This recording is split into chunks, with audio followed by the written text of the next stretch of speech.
దీనికంటే కొంచెం తక్కువగా వైలెంట్ ఉండాలి.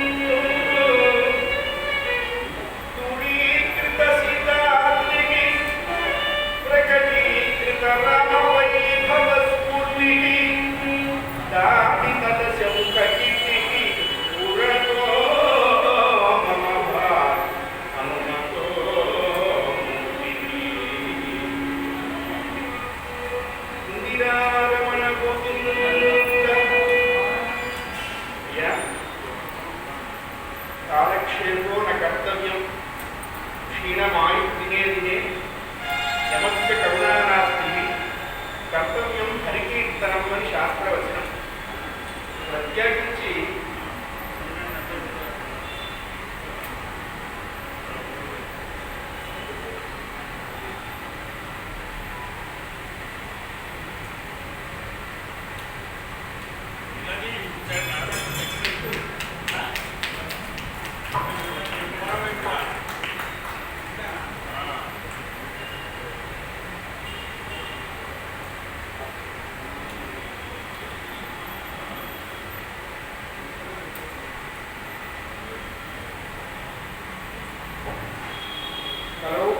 చిత్తానాం పాపద్రవ్యోపజీవినాం విధిక్రియా విహీనానాం పరిమాణములకి ఈ మూడు ఎడిషనల్ క్వాలిటీస్ ఉంటాయి.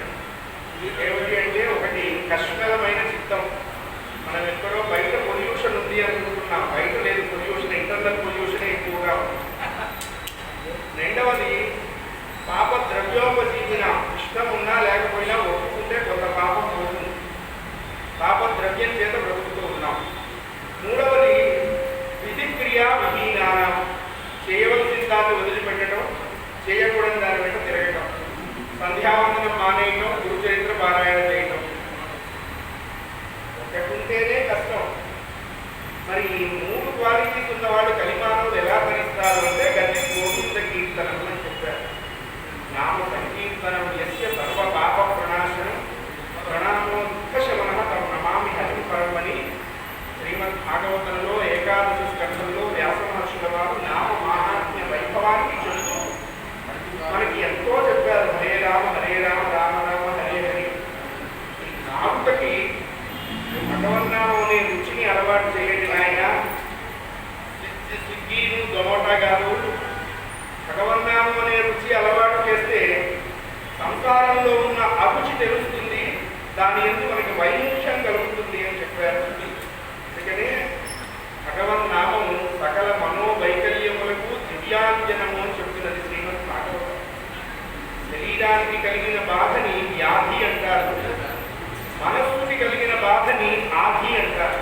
ఈ ఆధి వ్యాధులు రెండు భగవన్నామం చేత దూరం అవుతాయి. అందుకనే నోటికి అనేక రసాలు అలవాటు చేసే కంటే భగవన్నామ రసాన్ని అలవాటు చేయండిగా నీరసం పోతుంది, నవరసాలు ఉత్పన్నమవుతాయని చెప్తారు.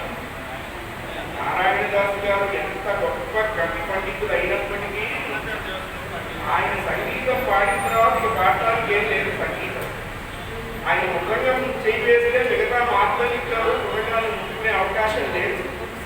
ఆయన తారకం కానీ ఆయన తల్లికి ఆయన నాయక ఆయన వెనుడి వేయినామాలు ఇంత గొప్ప మహాపండితులై ఉన్నప్పటికీ నారాయణదాసు గారు వాటినన్నింటినీ పక్కన పెట్టి తాను అధికారులుగా ఉండటానికే ఇష్టపడ్డారు. ఎందుకంటే వ్యాసవాణి నారాయణదాస వాణిలో చూపించారు.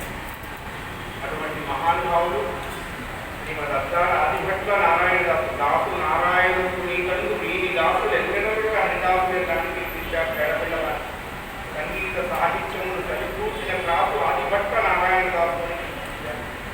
అటువంటి మహాత్ములు ఈ ఆంధ్రదేశంలో పుట్టడం, ఈ ఆంధ్రమాత గర్భశుద్ధి ముక్తాఫలంగా ప్రవహించి భక్తిజ్ఞాన వైరాగ్య పంటల్ని పండించి మనకు అందించి ప్రాతస్మరణీయులైనారు.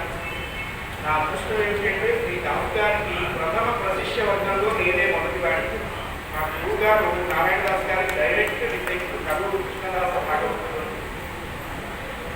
అటువంటి భారత సంప్రదాయానికి చెందినటువంటి శ్రీ ముమ్మూరి యజ్ఞనారాయణ శర్మ గారి యొక్క పూర్ణ యజ్ఞ కళాపీఠంలో హరికథా మహోత్సవాలు జరగడం, అందులో జగద్గురు పీఠం దక్షిణామరాయణ శారదా పీఠం బ్రహ్మాస్మి అనేటువంటి మహావాక్యం మీద నిలబడినటువంటి శృంగేరి అవిచ్ఛిన్న పరంపర పీఠ ప్రాప్తం. ఈ శృంగేరి శంకర మఠంలో భగవన్నామం చేయడం జన్మాంతర విశేషంగా భావిస్తూ మరొక మారు మా తల్లిదండ్రులకు గురువులకు సరస్వతీయులైన మీకు కీర్తి కూడా నమస్కరిస్తూ భగవన్నామం గట్టిగా చేయండి. ఆపోషయ కేశవ కీర్తనం అన్నారు. ఎందుకంటే భగవంతుడికి ఏమన్నా శృంగి సంబంధమైన వ్యాధి ఏమన్నా ఉన్నదా, పెద్దగా అరిస్తే కానీ వినపడదా అంటే ఏకక్రియ వ్యర్థగతి బహువు అని వేదాంత శాస్త్రంలో ఈ శరీరాన్ని ఒక చెట్టుతో పోల్చారు. శరీరము అనే చెట్టు మీద పాపములోనే కాకులు వాలి ఉంటాయి. ఎప్పుడు మంచి అకామిడేషన్. ఈ పాప వాయసాలు దేనికి ఎగిరిపోతాయంటే అంటే ఎగిరిపోవు, భగవన్నామం సంకీర్తనకి ఎగిరిపోతాయి. అందుకనే భగవన్నామం గట్టిగా తింటే పాప వాయసాలు దేహ వృక్షం మీద నుంచి తిరోగమనం పడతాయి. ఆయన మధ్యేనాంజలినే నదీన శిరస గాత్రై సర్వోద్యమై కంఠేన స్వర గర్జలేన నయనే నోకీర్ణ బాష్పామున 80 ఏళ్ళో 90 ఏళ్ళో 100 ఏళ్ళో బ్రతుకుతాం. పనికిమాల విషయాలన్నిటికీ రోజు ఏడుస్తూనే ఉంటాం. పని అమ్మాయి రాకపోతే ఏడుపు, పాలవాడు ఆలస్యం అయితే ఏడుపు, తెల్లారితే ఏమవుతుందో అని ఏడుపు. దీని కోసం ఏడవటానికి సమయం దొరుకుతున్నది కానీ భగవంతుడి కోసం జీవితంలో చివరి శ్వాస వదిలేంతలోపు ఒక్క నిమిషం ప్రశాంతంగా ఏడవడానికి సమయం దొరకట్లేదు. యమధర్మరాజు వీళ్ళ గురించే ఆలోచిస్తున్నాడు అని చెప్పారు శంకరరావు. అందుకనే భగవంతుడి కోసం ఏడిస్తే చెడిపోయిన వాడు లేదు, భౌతిక విషయాల కోసం ఏడ్చి ఇప్పటి వరకు బాగుపడ్డవాడు లేదు. నరహరిని నమ్మక నరులను నమ్మితే నరజన్మ వీడేలుగా కాదు ఉండగా మోకాళ్ళతో నడిచిన కాశీకి పోవచ్చునా అని అడిగారు రామదాసు గారు. కాబట్టి పెద్దలారా ఒక్కసారి భగవన్నామం గట్టిగా చేయండి. కథలో పడిపోదాం. రామచంద్ర మహారాజుకి రామాయికి లక్ష్మణస్వామికి హనుమానికి శారదామాతకు చంద్రమౌళీశ్వర ప్రభునకు మాలతీ తీర్థ మహాస్వామికి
శంకర విజయాన్ని రచించినటువంటి వారు శ్రీమాన్ పెద్దింటి సూర్యనారాయణ దీక్షితులు నరసాపురం వారు రచించినటువంటి కథ.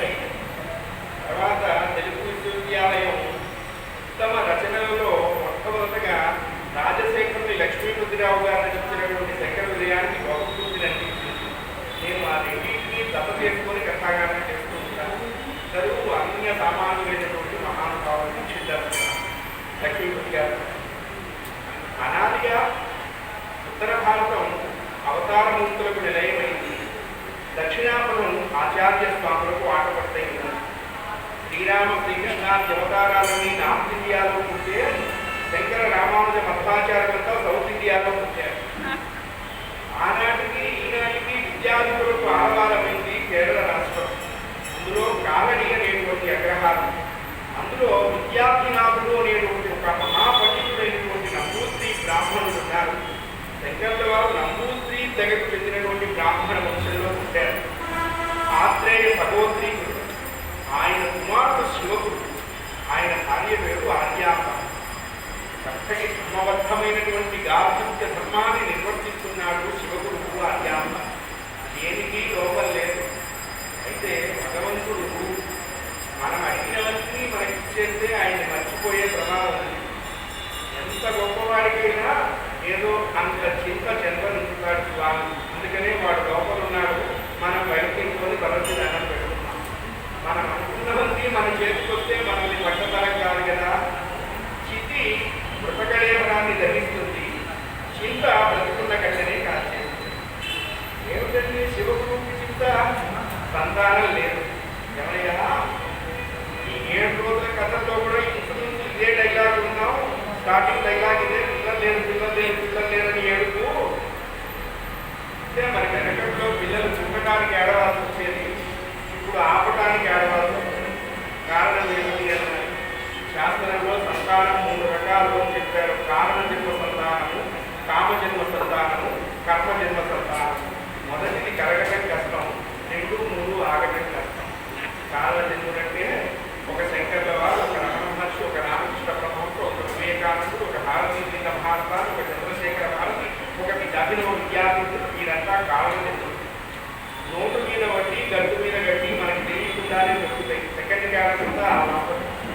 మూడవది కడుపును పుట్టిన సంతానం శారీరక వైకల్యంతోనూ మానసిక వైకల్యంతోనూ పుట్టే ఆ సంతతి వల్ల తల్లిదండ్రులకు లాభం చేస్తారు కదా. తల్లిదండ్రులు బ్రతుకున్నంత కాలం వాళ్ళని సేవిస్తారు. ఇది కర్మజన్మ సంతానం. అందుకని కారణ జన్మ సంతానం ఈశ్వరుడు 100కి 100 పాటలు స్టాంపింగ్ అయితేనే కొడతారు.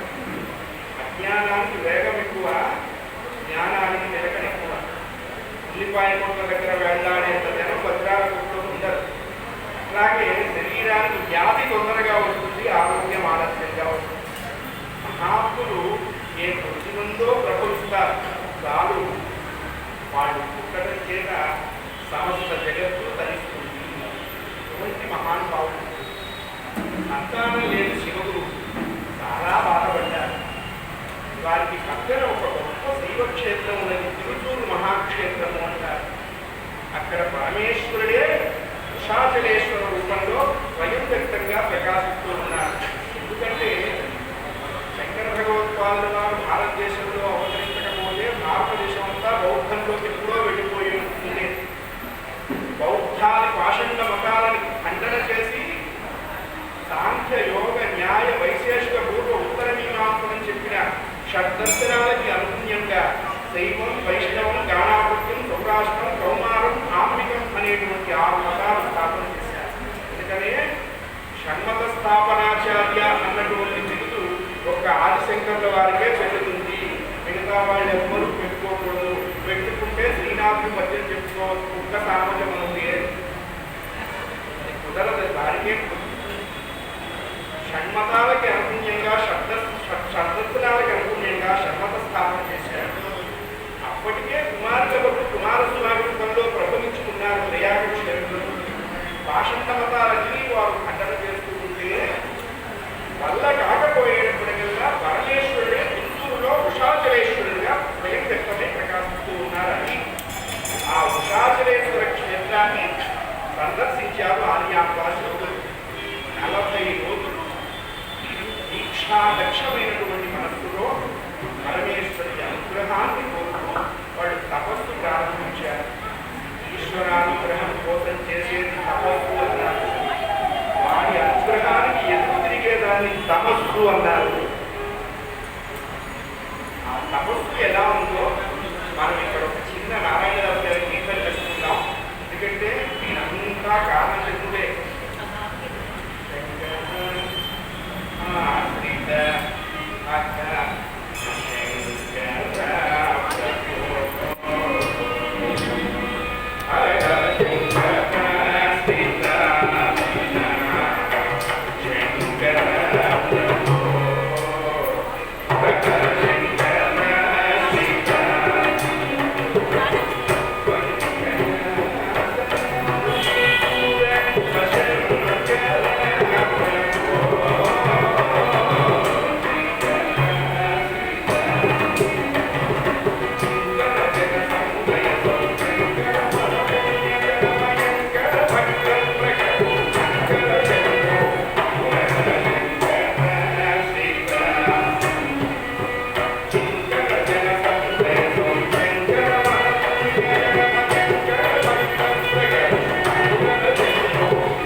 విశ్వాసంతో విశ్వేశ్వరుని ఆరాధించాలి.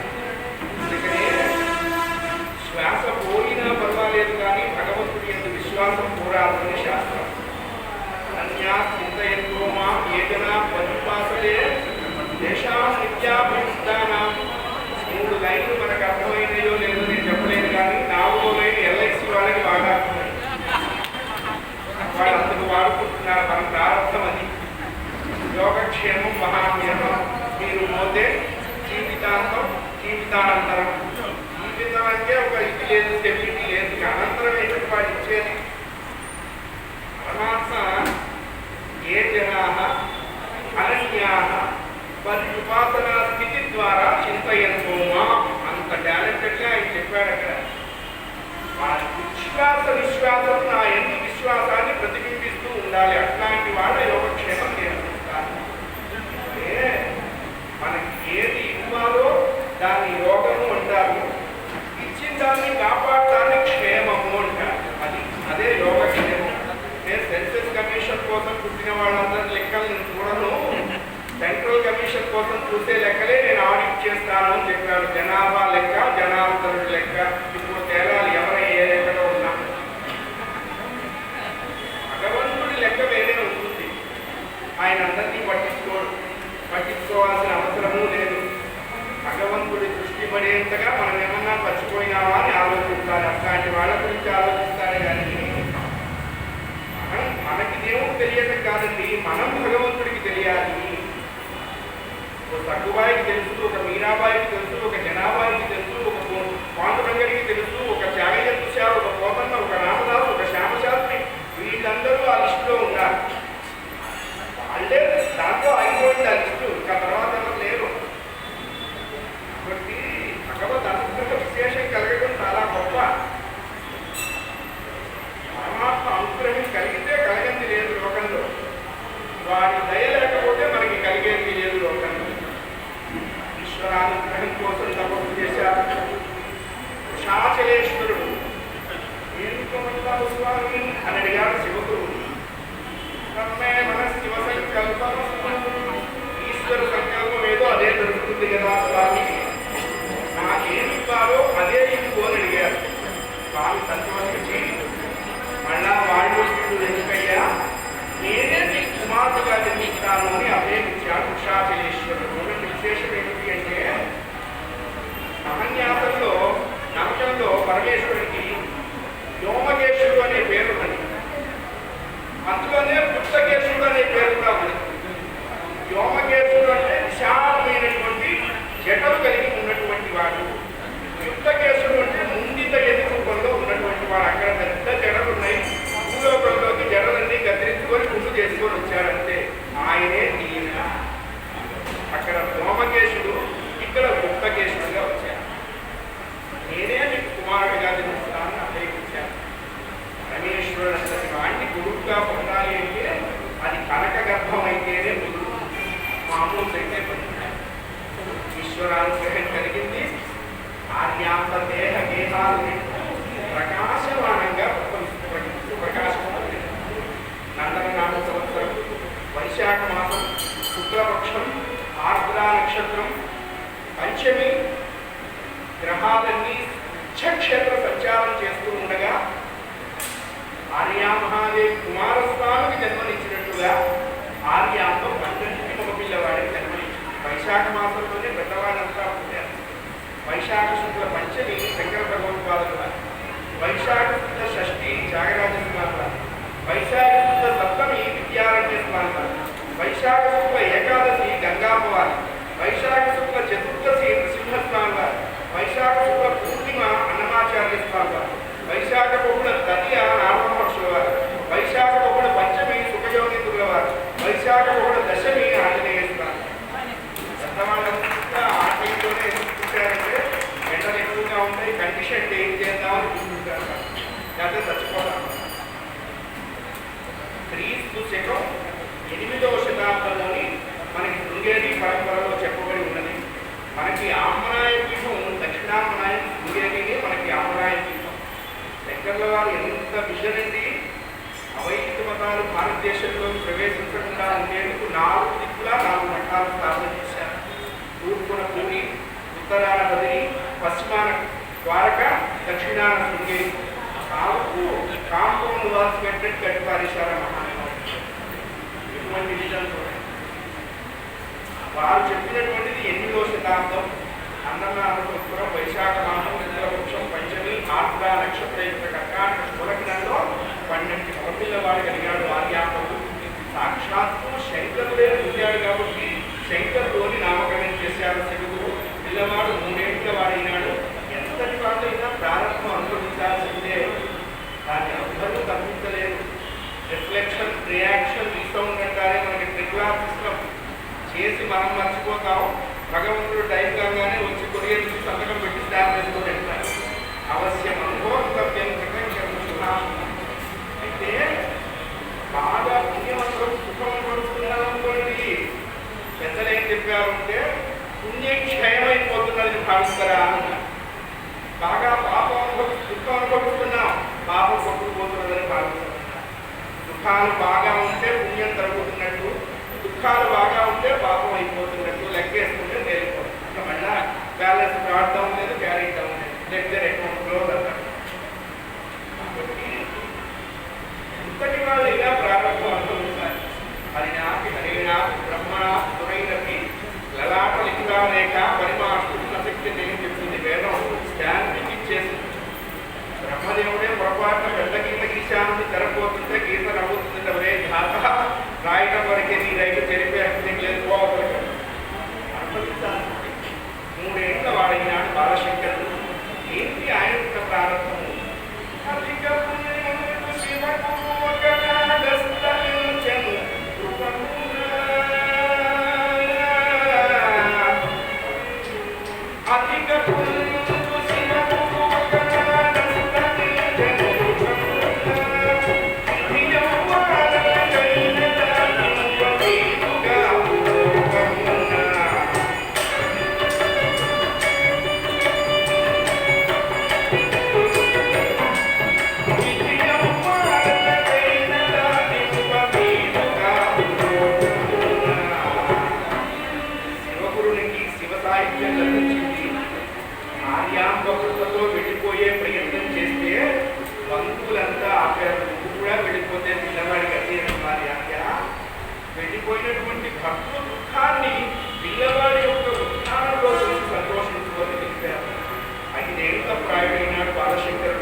కాకపోతే 17, ముదిరితే 37, అసలు అవ్వలేదు అనుకోకుండా 67. అప్పుడు అయితే ఎందుకంటే తగలలేదు. అందుకనే ఉపనయనాన్ని సంస్కారము అన్నారు, వివాహాన్ని మహోత్సవము అన్నారు. రెండోది లేకపోయినా పర్వాలేదుగా, మొదటి మస్టన్షుడ్గా ఆ సర్టన్ టైంలో చేసుకోండి సంస్కారాలు. ఉపనయనము మూడవ కన్ను అన్నారు. ఆ కంటితోనే పరబ్రహ్మం అనుసంధానం చేసేటువంటి యోగ్యతా పత్రము అన్నారు. అందుకనే సకాల విపరీత సంస్కారం మధ్యం తత్వ ప్రజాతం బ్రహ్మలోకం అని చెప్పుకుంటాం. అంతకు మించింది ఏదీ లేదు. నా గాయత్రియా పరం మంత్రం నమాకు పరదైవతం. దేవతలలో తల్లిని మించిన దేవత లేదు. ఎందుకు? భగవంతుడు ప్రతి చోట తాను ఉండటం కుదరదు కాబట్టి తనకు ప్రతినిధిగా తల్లిని సృష్టించి పంపించాడు లోకానికి. అందుకే తల్లిదండ్రులని సేవించిన వాడు తీర్థాలు చేయక్కర్లేదు, యాత్రలు చేయక్కర్లేదు, పుష్కరాలు చేయక్కర్లేదు, పుణ్యకథలు ఆచరించక్కర్లేదు. గాయత్రిని నిత్యానుష్ఠానం చేసుకున్నటువంటి వాడు వేరు మంత్రానుష్ఠానాలు ఏమీ చేయాల్సిన అవసరం లేదు. గాయత్రి బ్రహ్మ విద్య. బ్రహ్మ విద్య ఎందు మనస్సు నిలపకుండా కామ్యం కోసం చేసేటువంటి పూజలన్నీ క్షుద్ర పూజలు అని చెప్పింది శ్రీమద్ భాగవతం. అంతే. కాబట్టి అల్టిమేట్ గా పుణ్యం మనకి బ్రహ్మజ్ఞాన సంపన్నత కోసమే. అంతేగాని 500 పెట్టి టికెట్ కొంటే మమ ధర్మపత్ని సమేతస్య ఆవిడ పేరు చెప్పాలని మహాపాపం. అత్త బతుకుండగా భార్య పేరు చెప్పనే కూడదు. ఈ పాపంతో పిల్లవాడు, కోడలు, మనవాళ్ళు, లిఖిత, లిఖిత, రఖిత, లిఖిత, కీకుత, గోకుత, సంపుత ఈ పేర్లన్నీ చెప్పేటప్పుడు కదా వాడి ఆయుష్ 300 అయిపోతుంది అని చెప్పి. అన్నీ కామ్యకృత దోషములు అని చెప్పింది శ్రీమద్ భాగవతం. దూరంగా పోతున్న పాముని మనం కావాలని చేపెట్టి దగ్గరికి లాగలేదు. అందుకనే భగవంతుడిని ఎప్పుడూ జ్ఞానం కోసమే పూజించమన్నారు. కామ్యాదుల కోసం భగవద్ అర్చన చెయ్యరాదు అన్నారు. మనం భగవంతుడిని నాకు ఎందుకు అని అడగడం ఏంటంటే పెళ్లి కాకపోతే వారికి తెలియదా మనకేమి ఇవ్వాలి? ఏది ఇస్తే మనం బాగుంటామో అదే మనకిస్తాడు. మనం కక్కుర్తి అడిగితే పనికి మనల్ని ఇస్తాడు. అవన్నీ ముందేసుకొని ఏడవదాకా వస్తూ ఉంటాం. ఇది కాపాడాలా, అది కాపాడాలా, పరీక్షించాలా. భగవంతుడిని జ్ఞానం కోసం అర్పించమన్నా భక్తి కలిగి ఉండాక, ఆ భక్తి కలిగినటువంటి దాని చేత కర్మాచరణం చెయ్యాక, భక్తితో చేసినటువంటి కర్మాచరణం చేత జ్ఞానాన్ని పొందాక, భక్తితో చేసినటువంటి కర్మాచరణం చేత పొందిన జ్ఞానంతో మోక్షాన్ని పొందాలి. ఇది కదా. కాబట్టి అస్తం భక్తి అల్టిమేట్గా తురీయం మోక్షము. భక్తికి దాసి ఎవరు అంటే ముక్తి కాదు అని చెప్పారు. ఎవరు భక్తిని ఆశ్రయిస్తారో వాళ్ళ ముక్తి దాస్యం చేస్తుంది. పరమాత్మని ఆ దృఢభక్తి కోసం మనం అర్పించాలన్నారు కదా. బంధువుల సహాయంతో బ్రహ్మజ్ఞాన సంపన్నతలు పిల్లవాడు పొందడం కోసం 5 ఏళ్ల వయస్సులో వాళ్ళ ఆచారం ఉపనీత సంస్కారం చేయించింది ఆర్యాంబ. పిల్లవాడు గురు శుశ్రూషయా విద్య. అందుకనే వాళ్ళు చదువుకున్నారు. చదువు మొదలాలి. ఎల్కేజీ ఇంత, యూకేజీ ఇంత, ఫస్ట్ క్లాస్ ఇంత, ఎంబీబీఎస్ ఈ ఊళ్ళో సీట్ రాకపోతే ఆ ఊళ్ళో ఇంత, ఇక్కడ అక్కడ లేకపోతే చండీగఢ్లో వర్తిస్తే ఇస్తావు. అమ్ముకునే వ్యవస్థ లేదా ఆ రోజుల్లో నమ్ముకునే వ్యవస్థే ఉంది. ఎందుకంటే ఏ వ్యవస్థలైతే దేశానికి పట్టుకోమలో ఆ వ్యవస్థలు 4 నాశనం అయిపోయాయి. ఒకటి విద్య, రెండవది వైద్యం, మూడవది న్యాయశాస్త్రం, 4వది చిత్రరంగం. ఈ 4 బ్యాక్ బోన్ ఆఫ్ సొసైటీ అయితే మన పుణ్యాత్ములు దాన్ని మొదలంతా నరికేస్తాం. ఏం చేస్తాం? ఎవరో మహాత్ములు ఉద్భవిస్తారు. ఇటువంటి కళలు ఇంకా ఉద్ధరించబడుతున్నాయంటే దైవం మానస రూపేణ వచ్చామని మా రమణాచార్య గారు నిజంగా కొన్ని వేల లక్షల జన్మలు ఏమంతా ఎదిగినా వారికి రుణపడే ఉంటాం. నేను అదే కోరుకుంటాను. ఎందుకంటే మరండి ఈ రోజుల్లో కాస్త ఇంట్లో పెద్దవాళ్ళు అయిపోతే వాళ్ళని చూడటానికి, వాళ్ళ మొహం చూడటానికే ఇబ్బంది పడుతున్నారు. సమాజ సొసైటీలో మనం బతుకుతున్నాం. అదేమి హజార్లు వారు చుట్టాలా? తెలంగాణ చేసుకున్న అదృష్టం ఏమిటంటే నా తెలంగాణ బంగారు రత్నాలతోటి బంగారు పోయిన చెప్పారు శాస్త్రి గారు. అది ఆ కోర్టులో అంత కష్టకాలంలో, కరోనా కాలంలో అధ్యాత్ములందరినీ వెతికి వెతికి వెతికి వెతికి వాళ్ళకి అంత అన్నం పెట్టారు. చెక్క ముక్కలిస్తే ఏమైపోతాయి, ఇంట్లో ప్రతి వాళ్ళు మొమెంటో ఎదురుతారు, వస్తుంటాం, ఎక్కడా పెట్టలేము. ఇట్టపోతే అక్కడ కూతురు, కొట్టపోతే పూర్ణ గర్భిణి, ఏం చేస్తామో తెలియదు. అడుగు లోపల ఉన్న ఆకలిని చూసి ఆయన నిజంగా ఈ రమణుడు యొక్క ఆచార్యత్వాన్ని వర్ణించిన వారు అవడం చేత వారి పెద్దలు రమణాచార్యుని నామకరణం చేశారు. వారి పద్మపతి గారు కూడా వారు ఎక్కువగా ఉన్నప్పుడు మాకు గోల్డెన్ డేస్ వారు వచ్చేసారు. తర్వాత కొద్ది రోజుల విశ్రాంతిలో నేను కూడా బయటకు వచ్చేసాను. హాయిగా ఉంది, ప్రశాంతంగా ఉంది. ఈశ్వరుడు ధ్యానం ఎక్కడున్నా అది చేసుకోవచ్చు. ఎందుకంటే గార్ధమమునకేల గంధంపు వాసన ఆచారమునకేల మల్లెవల్లి మనం భరించలేము. అందుకని ఎందుకు వచ్చింది లేదు అని చెప్పి వచ్చేసాం. అయినప్పటికీ భగవంతుడు నా ఎందు ఎంతో దయలు ఉంటుంది. అటువంటి సజ్జనుల యొక్క సాంగత్యాన్ని ఎప్పుడూ ఏర్పాటు చేస్తున్నారు. ఆ దర్శనం చేసుకుని నమస్కరిస్తూ నారాయణ సర్వయాన్ని అసలు నాకు తెలియదు కూడా తెలియదు. నాకు తెలియాల్సిన పని ఏంటంటే నా దృష్టి తక్కువ, నా విజన్ అంతే. ఆ కార్యక్రమం వీధుల్లో చేస్తున్న వారి కుటుంబ సభ్యులందరికీ కూడా నమస్కరిస్తూ మరొక వారు మీ అందరికీ కూడా మా రఘురామ్ గారు వీళ్ళందరూ హరికథలని ప్రోత్సహించాలి అని ఒక బృహత్ సంకల్పంతో ఉన్నారు. వ్యానిష్ అయిపోతున్నటువంటి ఆత్మ ఎందుకు అంటే ఇక్కడ చాలా కష్టం అండి. సామాన్యులు చెప్పలేరు. ఇన్ని కళలలో 100కి 100 మార్కులు తెలుసుకున్న వాడైతేనే చెప్పగలరు. ఏదో ఒక సినిమా పాట పాడేస్తాను, ఓ అన్నమాచార్య కీర్తన పాడేస్తాను, 2 మైలు మాటలు మాట్లాడేస్తానంటే కుదరదు. హరికథగానే చెప్పాలి. నారాయణ దాస్ గారు చెప్పారు, కథాంత ముందు కథకుడు బ్రహ్మ నిరూపణకు చేయవలే, అట్లు చేసిన కథ మాత్రమే హరికథ అనకూడము. కాని కథలు హత్తులలో హరికథ, అరకథ, అరకొర కథలు అనకూడదు కానీ హరికథలు అనకూడదు అని చెప్తారు. హరికథ అంటే బ్రహ్మ నిరూపణము. ఇప్పుడు దక్షయజ్ఞం చెప్పినప్పుడు హరకథ అనవు, పార్వతీ కళ్యాణం చెప్పినప్పుడు పార్వతీ కళ్యాణం అనవు, సీతా కళ్యాణం చెప్పినప్పుడు సీతా కళ్యాణం అనవు. అసలు ఏం చేస్తాం? హరికథ అనేస్తాం. హరికథ అంటే అల్టిమేట్ గా బ్రహ్మ నిరూపణమే. జగన్మిథ్య బ్రహ్మ సత్యం జీవో దేవైవ నాపరః ఇది చెప్పడమే హరికథ నిరూపణ. అదే విశేషం. అంటే ఇక్కడ చాలా కష్టం. 5 ఏళ్ళకి ఉపనయనమైంది. శుశ్రూషయా విద్య. ఈ పిల్లవాడు ఉపాదానం చేస్తూ విద్యాభ్యాసం చేస్తున్నారు. ఉపాదానం ఏమిటి, వారం ఏమిటి, ఉంచవృత్తి ఏమిటి, ఈ విశేషాలు కూడా తెలుసుకోవాలి. ఉంచవృత్తి అంటే పంటలో ఆ ఇది కొట్టిన తర్వాత గింజలు రాలుతాయి కదా పొలంలో, రాలిన గింజలు తెచ్చుకోవడం ఉంచవృత్తి అన్నారు. జాగయ్య గారు ఆ ఉంచవృత్తి చేశారు. ఉపాదానం అంటే ఏమిటి అంటే వాటిలో గావంసా కట్టుకొని భవతి భిక్షాం చేసినట్టు పాత్ర పట్టుకొని ఆవిడ వచ్చేంత వరకు నిలబడి ఆ ద్రవ్యాన్ని స్వీకరించడం ఉంచవృత్తి. లోపలికి కూర్చొని వంట అయిన తర్వాత భోజనం చేసి వెళ్ళటాన్ని వారము అన్నారు. అందుకనే ఈ 3 విద్యార్థులకు చెప్పినటువంటి లక్షణాలు. చిన్నపిల్లలు ఉపాదానం చేయాలి. నారాయణ దాస్ గారు చెప్పారు, ఉపాదానం చేస్తూ విద్యాభ్యాసం చేస్తే ఉపాధికి సార్థకత కలుగుతుంది అని చెప్పారు. అందుకనే ఘంటసాలగా కూడా ఉపాదానంతోనే ఆయన జీవించారు. ఏ తల్లి మొదటి రోజు నా భిక్షలో అంత అన్నం చేసిందో నాకు ఇంత అదృష్టం కలిగింది అని చెప్పారు.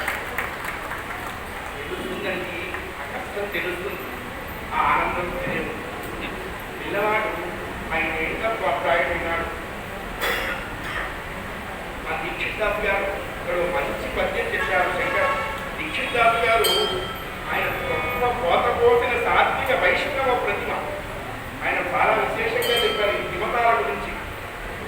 ఈ అద్వైతం ఏమన్నా రైల్వేస్ అన్నారు, ఈ విశిష్టాద్వైతం ఏమన్నా టెలిఫోన్స్ అన్నారు, ఈ ద్వైతం ఏమన్నా పోస్టల్ అని చెప్పారు. 3 సెంట్రల్ డిపార్ట్మెంట్లే స్టేట్ అంత క్యాపబిలిటీ ఉన్నది కాబట్టి భగవంతుడు సెంట్రల్లో చేశారు.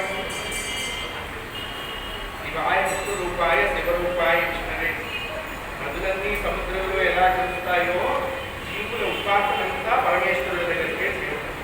అయ్యా ఏది తేడా కాదు, ఏది లోపం కాదు. సరిగ్గా అనుసరించకపోవడం తేడా వస్తుంది. మా దీక్షిత్ గారు ఇక్కడ మంచి మాట చెప్తారండి. మహానుభావుడు. నాకు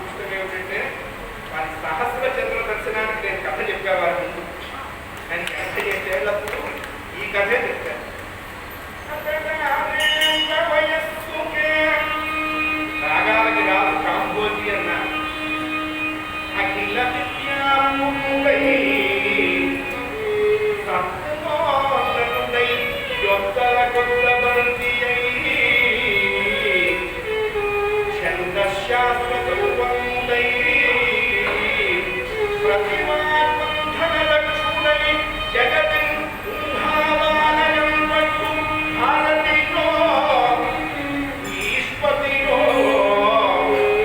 భారతిలో ఈశ్వతిలో ఎడందు జనుల బ్రహ్మందనవాడు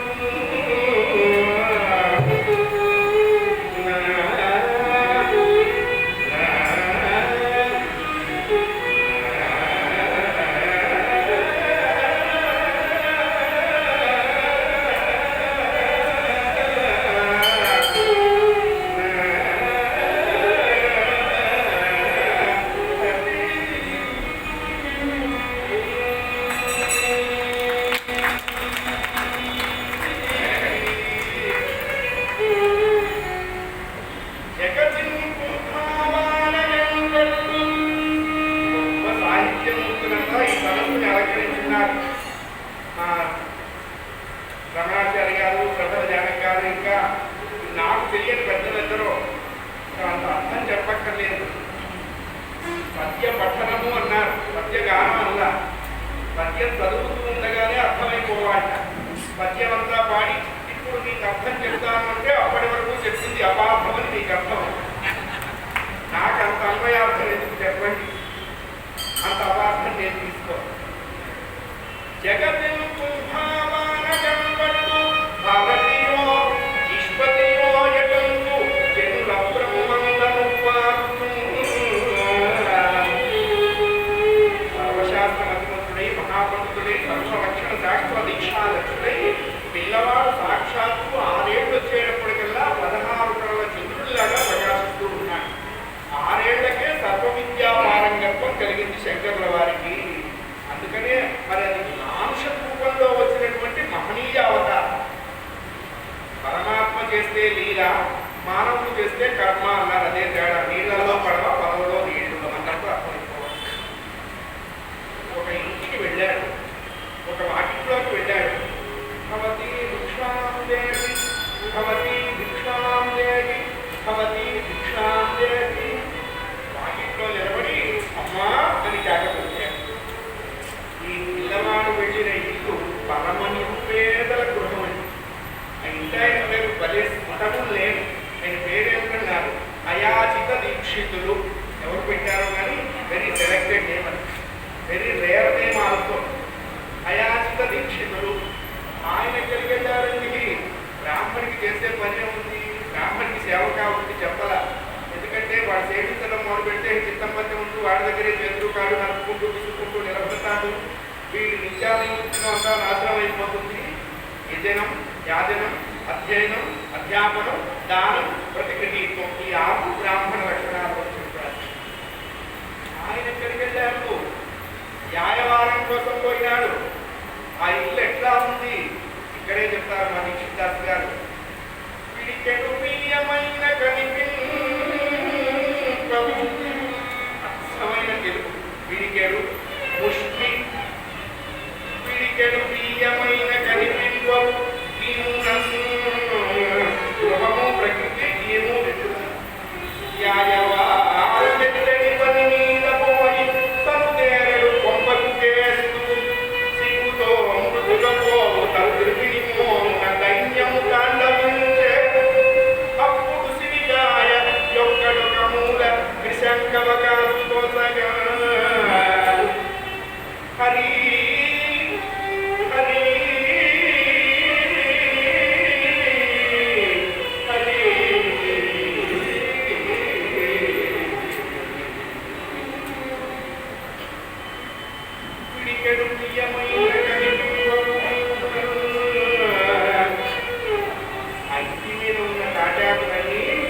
వీళ్ళ దరిద్రానికి అసహించుకొని వెళ్ళిపోయింది.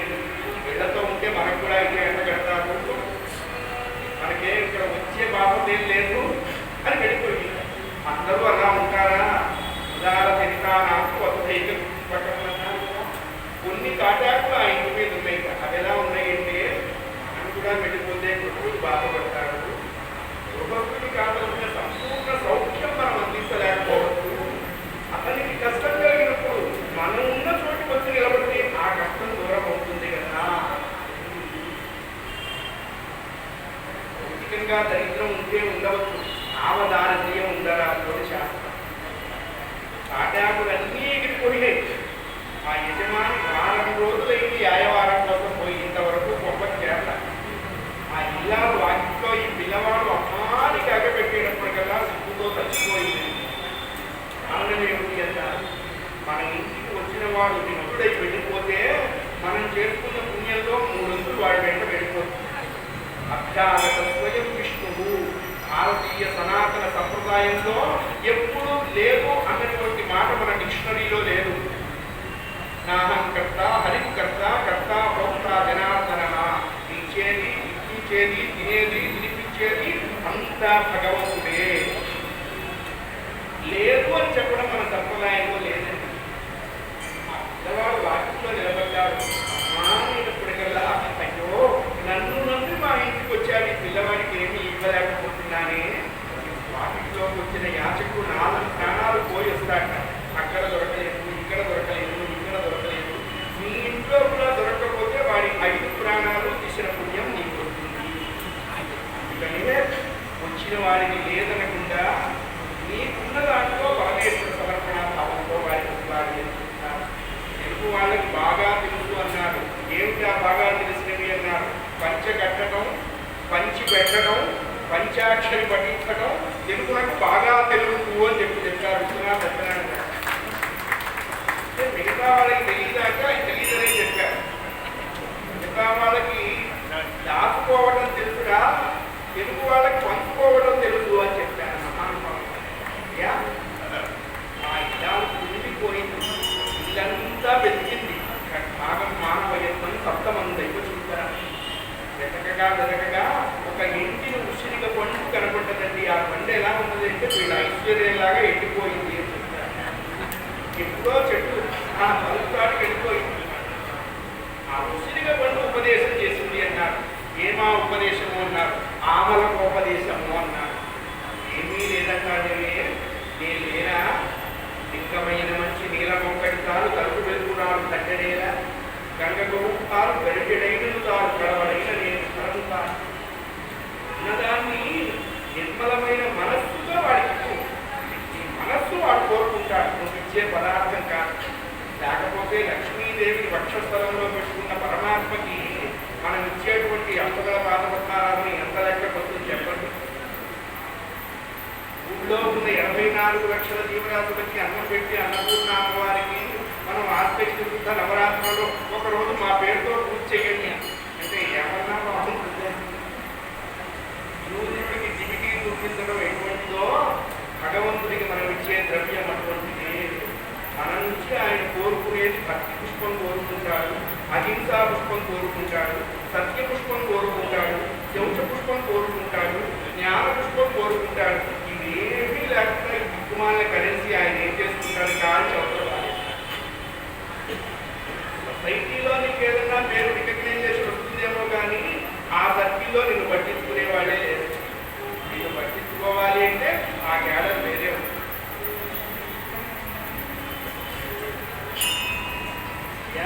పెద్దలందరికీ ఒక నమస్కారం. ఎవరైనా ఇచ్చేటువంటి అభిప్రాయం ఉంటే కథాంతంలో ఇవ్వవలసింది. ఎందుకంటే ఇక్కడ నేను ఇంకా అనిత్యాన్ని శరీరాన్ని అని చెప్తూ మళ్ళీ అందరి సొమ్ము నాకే రాని అంటూ కొంచెం ఇబ్బందిగా ఉంటుంది. ఎందుకంటే అభిమానం, మీకు నా ఎందుకు ప్రేమ వాత్సల్యం అంతా తప్పకుండా ఈశ్వరుడు ఇస్తాడు. వాళ్ళు తప్పుకున్న వారేమన్నా కథాంతంలో ఇవ్వండి, కథ మధ్యలో మాత్రం ఇవ్వద్దని మనం చేస్తూ ఉన్నాం. జై శ్రీమన్నారాయణ గోవింద. ఆ ఉసిరిగా ఎండిన ఉసిరిగా పండు ఆ ఇల్లాలు కనపడితే తన కన్నీళ్లతో కలిగి భక్తితో తీసుకొచ్చి ఆ పిల్లవాడి మధుకర పాత్రాన్ని నుంచి అంతే. ఆసనాత్ వాసుదేవస్య వాసుదే జగత్రేయం సర్వభూత నివాసోసి వాసుదేవ నమోస్తుతే వేసేసి ఎండిపోయింది.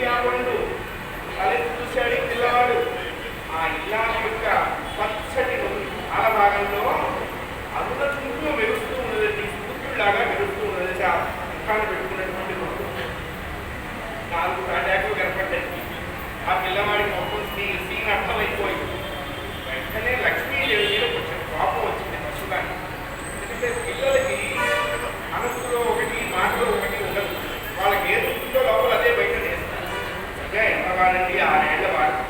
ఎండిపోయిన పండించింది ఆవిడ. నాకు కొమ్మ మీద పోయి ఫుల్గా ఉన్నాయా లేవు, ఏ స్కీము ఆవిడకి వర్తించట్లేదు. ఆయన ఒళ్ళు మండి లక్ష్మీదేవిని అడిగాడు, ఏమిటమ్మా నువ్వేంటి ఇట్లా నాటకాలు ఆడుతూ ఉంటావు? ఎంతో ఇద్దామనుకున్న వాడికి జేబుకు చిల్లి పడుకు, ఓడనున్నవాడికి ఇచ్చేటట్టు ఉండదు. ఏమిటి నీ లీల అంటూ తనకు కలిగినటువంటి కోపాన్ని శ్లోక రూపంలో ఆ పిల్లవాడు పెట్టాడు. ఇది కనకధారా స్తోత్రము అంటారు. ఇప్పటికీ కూడా ఎవరైనా దారిద్ర్యంతో బాధపడుతూ ఉంటే దీన్ని చదివితే ముఖేష్ అంబానీ ఆన్లైన్లో మీ అకౌంట్కి 3 లక్షలు ట్రాన్స్ఫర్ చేస్తాడని నేను చెప్పను. అంతా వ్యాపారం అయిపోయింది. కొంచెం ఆలోచించాలి కదండి. సత్యనారాయణ వ్రతం చేస్తున్నాం. వ్రతంలో వాచ్యార్థం వేరు, వాక్యార్థం వేరు. ఇద్దర్థం మీకు గుర్తుంది. బ్రాహ్మణుడు దరిద్రుడిగా ఉన్నాడు, వ్రతం చేశాడు. మహదైశ్వర్యం ఎట్లా ఉంటుంది చెప్పండి. మరి నేను చాలాసార్లు చేశాను, మరి నేను ఎందుకు తిరుగుతున్నాను ఈ దేశంలో తిరగబడుతున్నాను? మరి 3 కోట్లు నా అకౌంట్లో ఎందుకు రాలా? సత్యనారాయణ స్వామి వారి వ్రతం చేస్తే ధనవంతుడైనాడని చెప్పకూడదు. అక్కడ కష్టం అనుభవిస్తున్నప్పటికీ ఆ కష్టం మనస్సుకి తెలియకుండా వాడు జీవించాడు. అది ధనమంటే. కానీ ఎవరు అకౌంట్లో వేయడు. చిన్న ఆలోచనలో మనం వ్రతం చేస్తాం. ఆయన చెప్పాడండి, నేను చేశాము, అయినా మాకు రాదు. వస్తుంది నువ్వు చేసినటువంటి రిలయన్స్ మార్కెట్లో తెచ్చిన ఈ కొబ్బరి చిప్పలకి వాడికి ఇచ్చిపోయినటువంటి ఖర్జూరాలకి నీకు ఇచ్చేస్తే భగవంతుడి వాడు మానసిక ధైర్యాన్ని ప్రసాదిస్తాడు. అదే ధనము. ధనం అంటే అదే. శరీరం పడిపోయినా పర్వాలేదు కానీ మనస్సు పడిపోకూడదు అని చెప్తారు పెద్దలు. మానసిక పతనం కలిగితే శరీరం ఇంకా 10 రోజుల ముందుగానే పడిపోతుంది. ధనమంటే ఇక్కడ వేదాంత శాస్త్రం చెప్పిన ఐశ్వర్యం ఏమిటి అన్నారు? మానసిక స్థైర్యమే ఐశ్వర్యము అన్నారు. చెప్పాలి మనం అలా ట్రీట్ చేయాలి. పెద్దవాళ్ళు చెప్పినటువంటి మాట వాక్యార్థము, వాచ్యార్థము.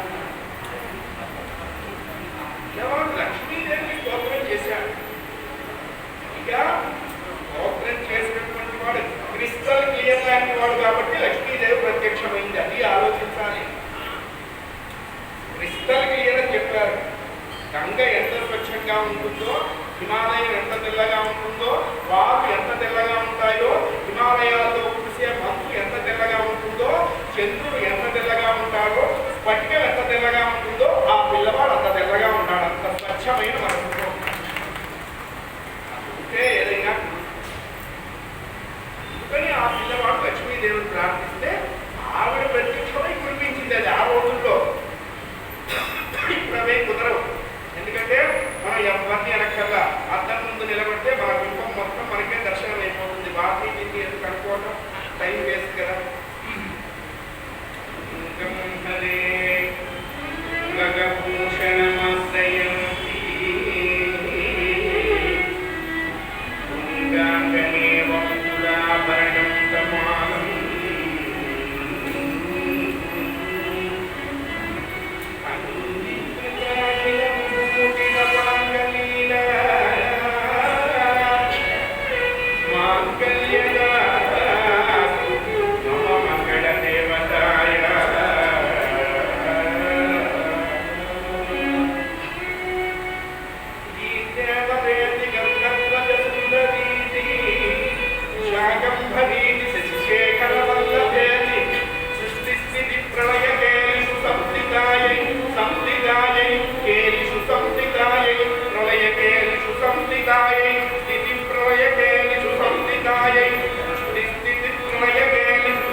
నృత్యై నమో రమణీయ గుణార్ణవాయై శిష్యై నమో శతపత్రనికేతనాయై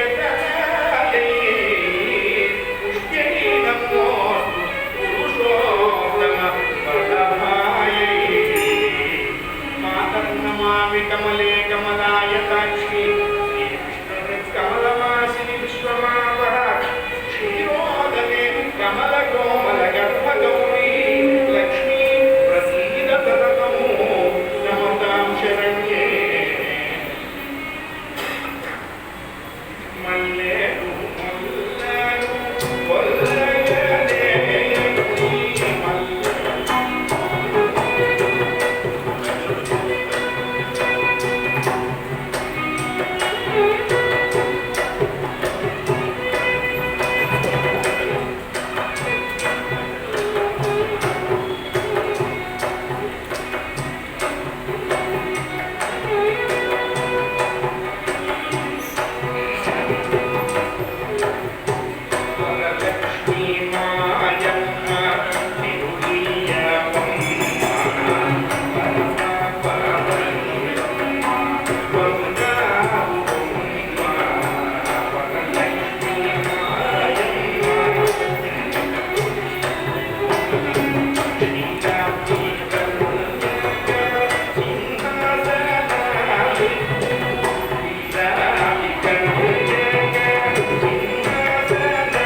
వల్లగనే మామవ మాధవ మనోహరి ఓ జగజ్జనని లోకమాత విశాలాక్షి విరాగిని ఎందుకమ్మా ఈ సమస్త ప్రపంచాన్ని రక్షించేటువంటి నీకు ఈ ఇంటి మీద ఇంత శీతకన్ను అని అడిగారు ఆ పిల్లవాడు.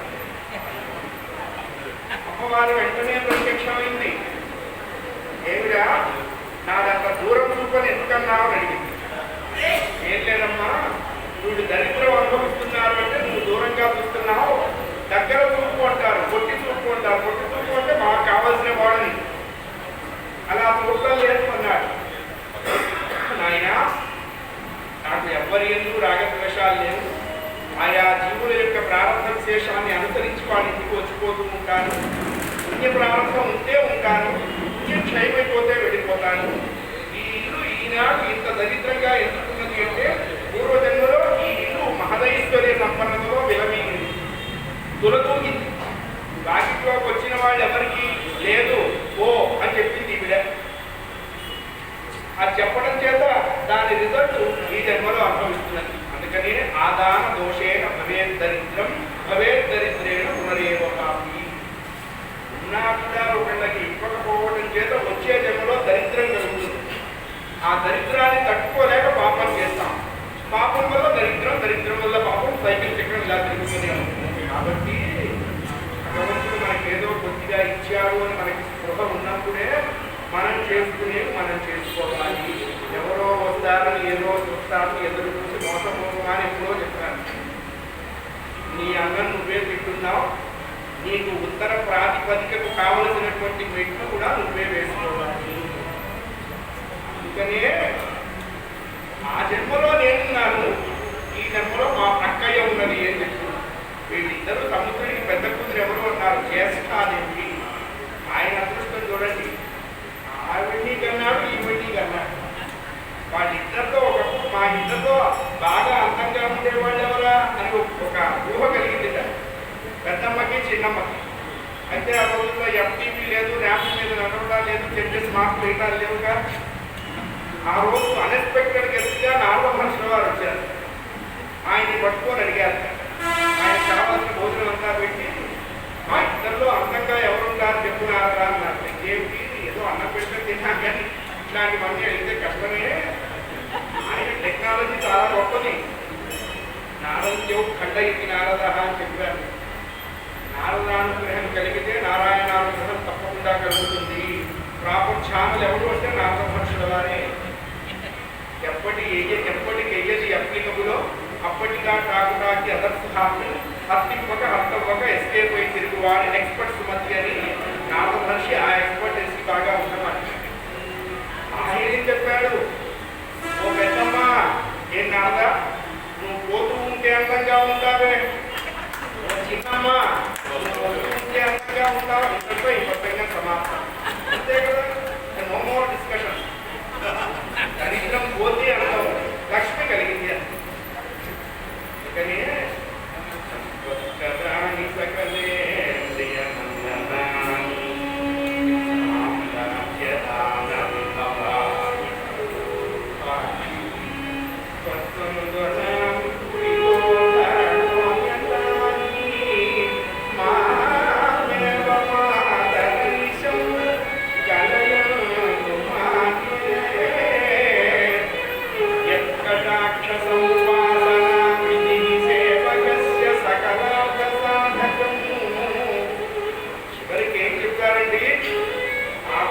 కలిగిన తల్లి అయినప్పటికీ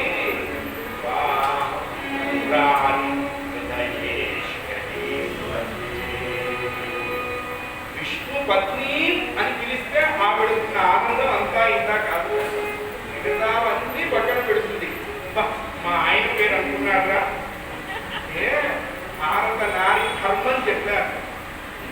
అంతేగాని వస్తే చెంచులక్ష్మి నా అయ్యగారు వస్తారు అన్నం పెట్టు, నేను సతీ సాక్షి సినిమాకి పోతున్నా అంటే దాన్ని పాత్ర తగలద్దే. ఎన్ని ఉన్నప్పటికీ ఆర్యకు కష్టకరంగా కావాల్సింది ఏమిటి అంటే ఆయన ఇల్లాలు.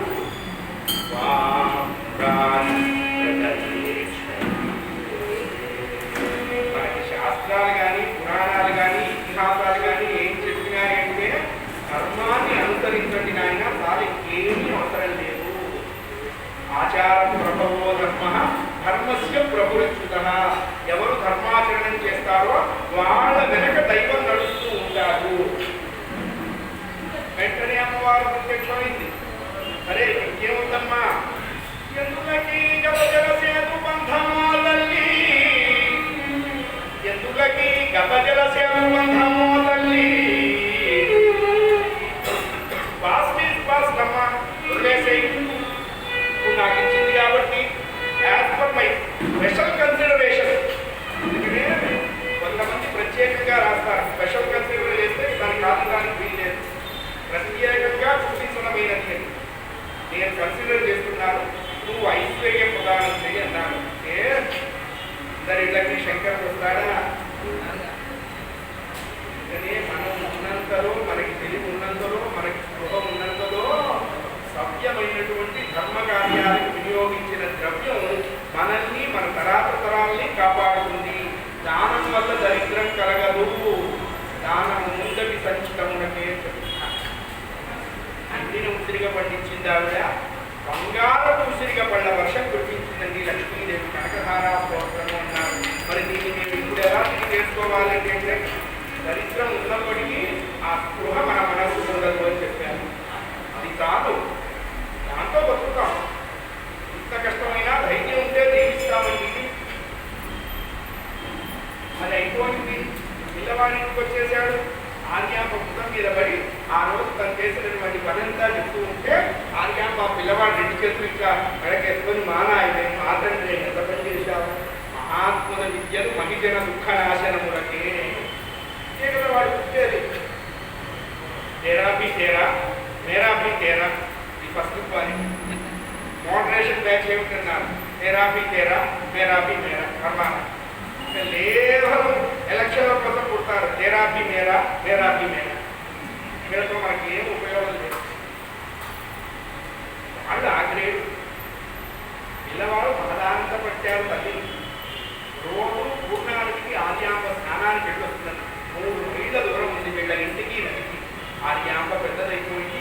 ఒకరోజు మంచి వేసవికాలం, శంకరుడు ముందుగానే స్నానం చేసి పాఠశాలకు వెళ్ళిపోయినాడు. ఆర్యాంబ కొంచెం ఎండెక్కిన తర్వాత స్నానార్థం బయలుదేరి ఓ చేతిలో మడి మీద మరో చేతి గుణం మీద మడి బట్టలు వృధా వేసుకొని నదికి వెళ్ళింది.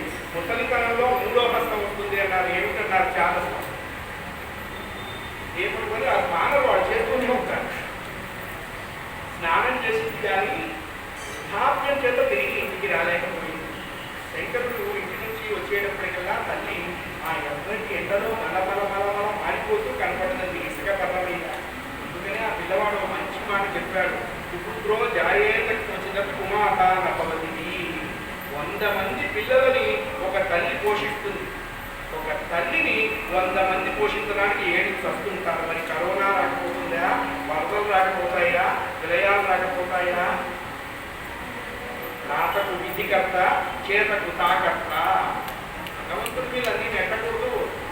మన ధర్మం మనం ఆచరిస్తే ఏ ప్రమాదము ఉండదు. ధర్మపురులకేలా దైవము సంగతి అని చెప్పారు త్యాగరాజ స్వామి. దైవం కూడా ఆలోచించాల్సిన పని లేదయ్యా, నువ్వు ధర్మం ఆలోచించు, భగవంతుడు నీ గురించి ఆలోచిస్తారు. తల్లి దుఃఖపడితే అది ఎవరికి విశేషం కాదు.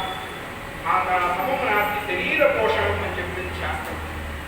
వెంటనే తల్లిని ఆ తల్లిబట్టలు ఇసుక మీద పరిచి ఆ ఇసుక మీద నుంచి నడిపించుకుంటూ వచ్చాడు. 2వ రోజు ఆర్యాంబ దుఃఖపడుతుంటే, ఎందుకమ్మా ఏడుస్తున్నావు? ఇక నేను తల్లికి వెళ్ళలేకపోతున్నాను.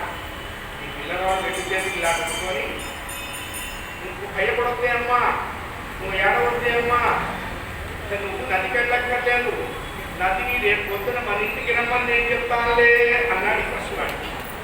ఆశ్చర్యపోయింది ఆర్యాంబ. ఎంత మాట అన్నావు రాజు? ఆయన మాటల వరకు చీపి తెలియదు కాబట్టి గంగాదేవిని ఎత్తున పెట్టుకొని ప్రాపర్లీ ఏ డిపార్ట్మెంట్కి ఎంత వదలాలో ఆ ఛానల్లో వదులుతున్నాడు. అది లేకపోతే గేట్లు ఎత్తేస్తే ఊళ్ళు మునిగిపోతున్నాయి. ఆలోచించండి. ఇక సూర్యోదయం కూడా కాలేదు. వెంటనే నదికి వెళ్ళిపోయినారండి బాలశంకరుడు. శంకరుడిని చూస్తూనే పూర్ణమ్మ ఉత్తుంగ తరంగ రంగయ్య శంకరుడి ముందుకు వచ్చింది. సాష్టాంగ దండ ప్రణామం చేసి ఆ నదీమ తల్లిని నిర్మలమైనటువంటి మనస్సుతో కోరింది తల్లి కోసమే అయినా అంతర్లీనంగా మరొక బహుళ ప్రయోజనం కోసం శంకరుడు దాన్ని వినియోగించాడు. అది విశేషం.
అని చెప్పారు కాళిదాసు గారు రఘువంశంలో. దిలీపుడు నందినీ దేనుని ఎలా సేవించాడు అంటే, వేదము పురాణాన్ని అనుసరించినట్టుగా దిలీపుడు నందినీ దేనుని అనుసరించాడు. అది చూస్తుంటే ఈయన కూర్చోవడం, అది పాలు గట్టి మంచినీళ్ళు తాగితే ఈయన మంచినీళ్ళు తాగడం, అది గట్టి దిగుతుంటే ఈయన ప్రహారం చేయడం, అంత శ్రద్ధగా చేశాడు. పురాణాలు వేదాన్ని అనుసరించినట్టుగా పూర్ణానది తన దశము మార్చుకొని పిల్లవాడి వెంట బయలుదేరింది. 3 మైళ్ళు యువతలకి కోసుకొచ్చింది. అంతకుముందు అది ఊతల క్షేత్రం. నది యువతలకి రావడం చేత మాగాణమైంది, సుక్షేత్రమైన మాగాణమైంది. కాలనీలో ఎవరికి ఎంత కావాలో దాన్ని వాడు పంచుతున్నారు. ఇదంతా సూర్యోదయానికి పూర్వమే జరిగిపోయింది.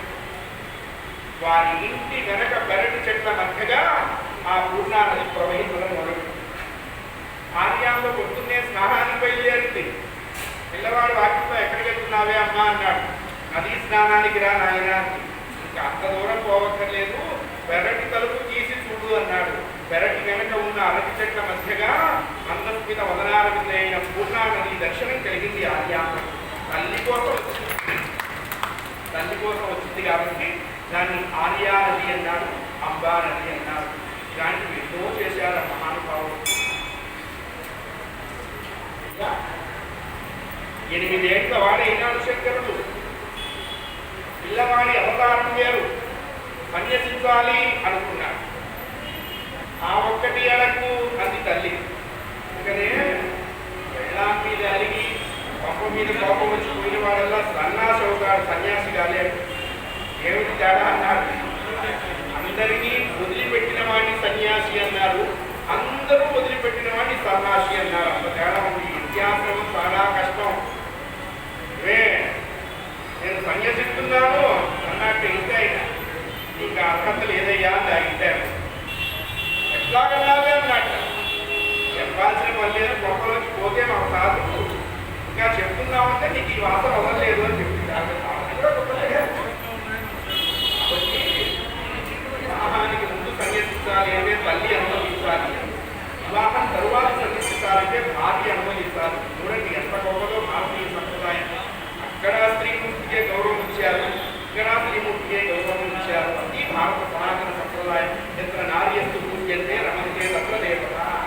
స్త్రీని ఒక భోగ వస్తువుగా ఎప్పుడూ భారతీయ ధర్మం చూడలేదు, స్త్రీని బానిసగా ఎప్పుడూ చూడలేదు. ఆదిశక్తి ఆదేవి సర్వభూతేషు మాతృరూపేణ సంస్థిత అని చెప్పిందండి. అందుకు గర్వపడాలి మనం. అది అంత ఒప్పుకోగలరు. ఏం చేస్తే ఒప్పుకుంటుందో పిల్లవాళ్ళు.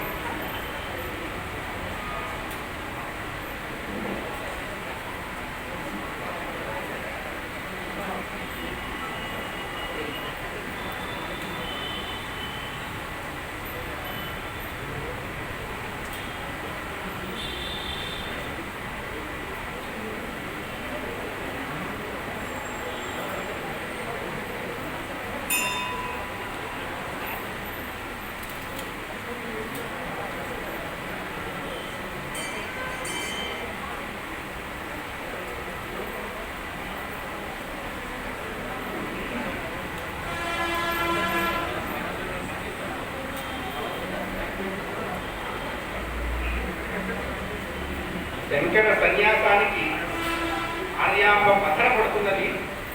ఆవిడకి కొంచెం టైం ఇవ్వాలి కాబట్టి ఆవిడ ఏదో డిసిషన్ తీసుకోవాలి కాబట్టి ఒక చిన్న అంతరాయం కాదు. ఇది ఎంతని రాయవు, ఎంతైనా రాయలేదు. కాబట్టి ఈ ఒక చిన్న